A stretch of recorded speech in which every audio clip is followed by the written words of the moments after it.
नाम क्या है? नाम अपना नाम। रामकी किस लिए आई है आप यहाँ पे?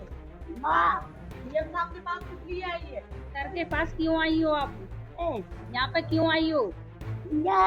बेटा लेके आई आदमी मर को कितने साल की उम्र है आपकी?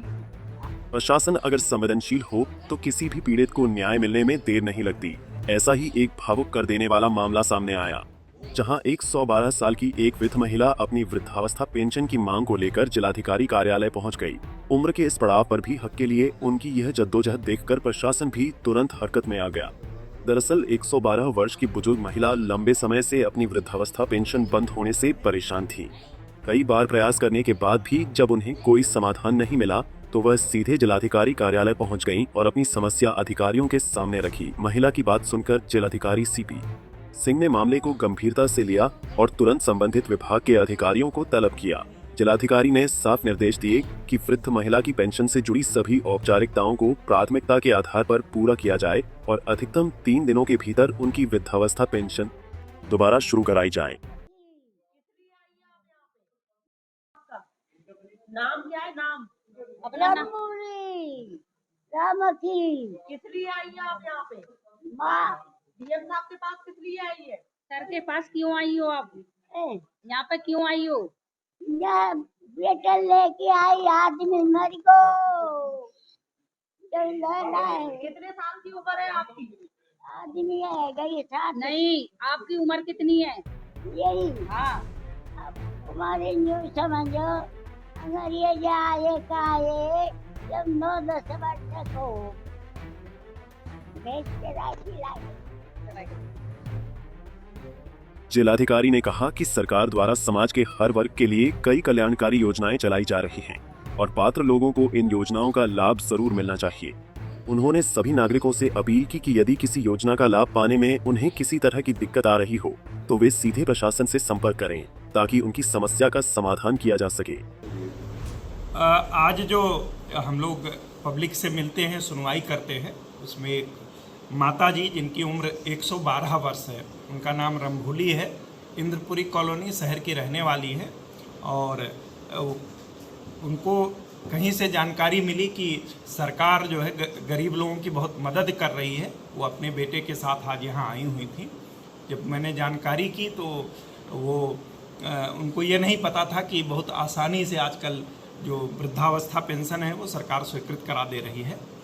हम लोगों के पास आई थी, उनकी पुत्र वधू थी और उनका एक बेटा है जो मजदूरी करता है, जिसकी स्वयं की उम्र लगभग 80 साल के आसपास है।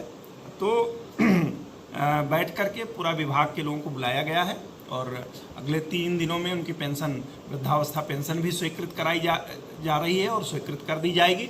बट सबसे अच्छी बात है कि जो उन्होंने बताया कि उनसे एक पत्रकार बंधु, जब उन्होंने अभी अपना 112वां जन्म दिवस उनके घर वालों ने मनाया तो एक पत्रकार बंधु उनके यहाँ उसमें प्रतिभाग करने गए थे।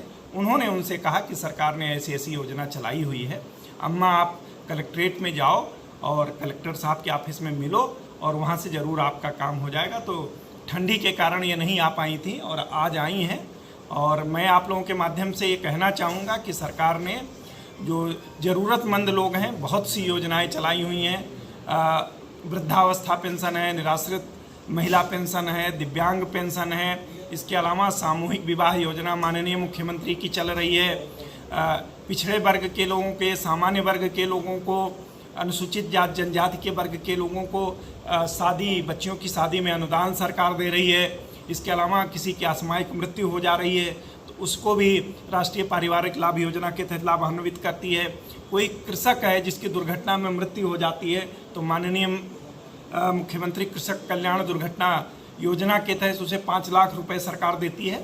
इसकी जानकारी सभी को होनी चाहिए और अगर ये जानकारी हो जाएगी, और सबसे अच्छी बात है कि इसके लिए किसी के कार्यालय में आने की ज़रूरत नहीं है, अपने पास के CSC से ऑनलाइन अप्लाई कर देंगे और ये जो सरकारी विभाग हैं, चाहे वो राजस्व विभाग हो, खंड विकास अधिकारी का कार्यालय हो या जिलाधिकारी का कार्यालय हो, वो उस पर समयबद्ध ढंग से कार्रवाई करते हुए पेंशन आदि की कार्रवाई स्वीकृत कर दी जाती है। किसी को हम लोगों के ऑफिस के चक्कर लगाने की ज़रूरत नहीं है।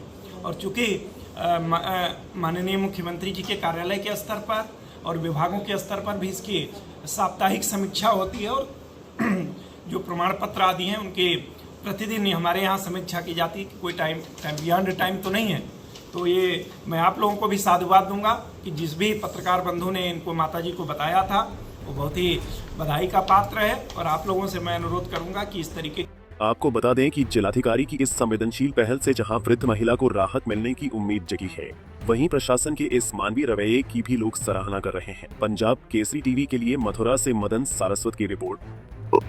हमसे जुड़े रहने के लिए हमारे YouTube चैनल को सब्सक्राइब करें और नई वीडियो की नोटिफिकेशन के लिए बेल आइकॉन को दबाएं। अगर आप ये वीडियो Facebook पर देख रहे हैं तो लाइक जरूर करें और ज्यादा से ज्यादा शेयर करें। धन्यवाद।